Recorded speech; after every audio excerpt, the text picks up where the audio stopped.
उसके बाद यीशु हमें कई बार दिखाई दिए और उन्होंने हमें शिक्षा भी दी।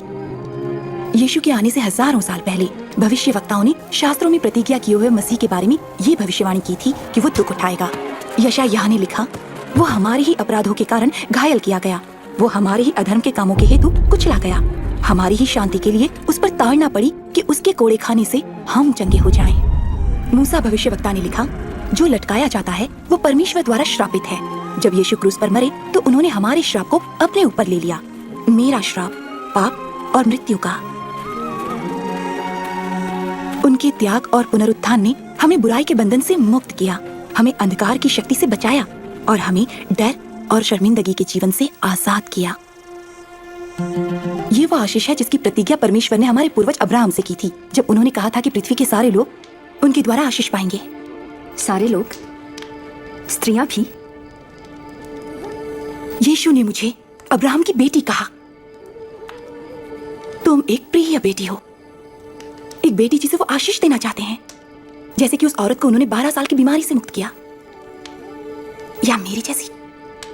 हम में से किसी को भी डर या शर्मिंदगी का जीवन जीने की जरूरत नहीं है। अब हमें छुपे रहने की जरूरत नहीं है। यीशु ने स्वयं कहा, परमेश्वर का आत्मा मुझ पर है, क्योंकि उन्होंने मुझे दीनों को शुभ संदेश सुनाने के लिए चुना है। उन्होंने मुझे भेजा है कि मैं बंदियों को मुक्ति और अंधों को दृष्टि पाने का संदेश दूं, सताए हुए लोगों को मुक्त करने के लिए, और यह घोषणा करने के लिए कि समय आ गया है जब परमेश्वर अपने लोगों को बचाए। यीशु ने लोगों को छुआ, बीमार महिलाओं को भी जो अशुद्ध समझी जाती थीं, और उन्हें चंगा किया। उन्होंने बच्चों, आदमियों, औरतों, अमीरों, गरीबों, धर्मियों और पापियों को शिक्षा दी, उनका सम्मान उन्हें लौटाया और अपने महान प्रेम को प्रकट किया। उन्होंने लोगों को चंगाई दी, दुष्ट आत्माओं को निकाला, स्त्री, पुरुष और बच्चों को शैतान के बंधन से आजाद किया। इस प्रकार उन्होंने अपना अधिकार दुष्ट और हर प्रकार की आत्मा पर प्रकट किया। यीशु बेटे बेटियों को मृतकों में से वापस ले आए।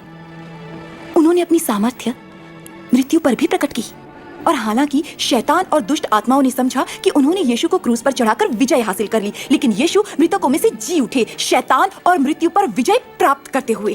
तो क्या वो मसीह थे?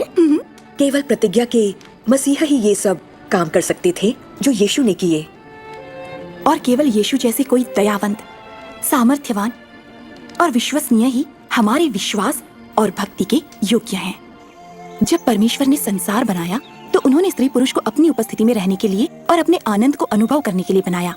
ये उनकी योजना थी, लेकिन हमने उनका विश्वास नहीं किया और उनकी आज्ञा नहीं मानी। इस शर्मनाक काम ने हमें परमेश्वर से अलग कर दिया और स्त्री पुरुष के प्रगाढ़ संबंध को बिगाड़ दिया। हमने भी इस आज्ञा उल्लंघन को जारी रखा। पवित्र शास्त्र कहता है, कोई भी ऐसा नहीं जिसने पाप न किया हो। पाप का परिणाम मृत्यु और परमेश्वर से अलग होना है। लेकिन परमेश्वर संतुष्ट या प्रसन्न नहीं थे कि हम उनके प्रेम से अलग होकर शर्मिंदगी या डर में जिए। इसलिए जैसे उसने अब्राहम के बेटे के बदले मेमने की बलि का उपाय किया था, वैसे ही परमेश्वर ने यीशु मसीह को हमारे बदले मरने भेजा। यीशु के जीवन, मृत्यु और जी उठने ने परमेश्वर और जो उनके पीछे चलना चाहते हैं उनके संबंधों को फिर से बहाल किया। और परमेश्वर के साथ हमारा ये संबंध कभी खत्म नहीं होगा, चाहे हम मर भी जाएं। क्रूस पर चढ़े अपराधी ने जब वो मर रहा था तो यीशु पर विश्वास किया, और यीशु ने उससे प्रतिज्ञा की, तू आज ही मेरे साथ स्वर्ग में होगा। जो अपना विश्वास यीशु में रखते हैं वो अनंत दंड से बच जाएंगे और परमेश्वर के साथ हमेशा के लिए रहेंगे। कैसे? विश्वास के साथ उनके पीछे चलने से।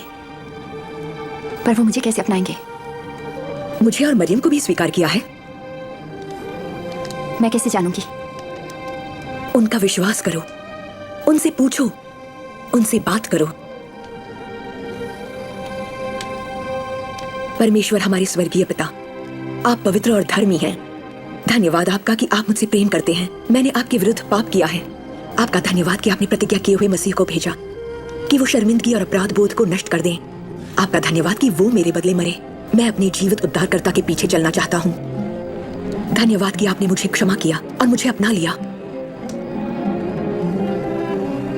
आमीन। आमीन। आमीन। आपका धन्यवाद, धन्यवाद आपका।